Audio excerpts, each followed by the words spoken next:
Dito sa amin wala po crocodile, kaya nga po ako sumama sa inyo. Hindi rin sila sasama. Pero kung meron po, kayo na lang po, hindi rin po ako sasama.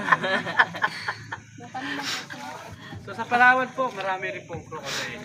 So, dalawang klase po ng crocodile sa Palawan. Yun po yung swamp crocodile and fish crocodile. Sa ano naman po, mas marami po yun sa southern part po ng Palawan. Pero dito sa Puerto, may mga pailan-ilan pong mga river na may crocodile dito. Kung nadaanan nyo po yung Bakungan Bridge po, parang may malaking ilog po yun na dalawa, doon po may nakain na po. Nauli naman po yung iba, ano po yung crocodile. Uy, pero tignan mo yun.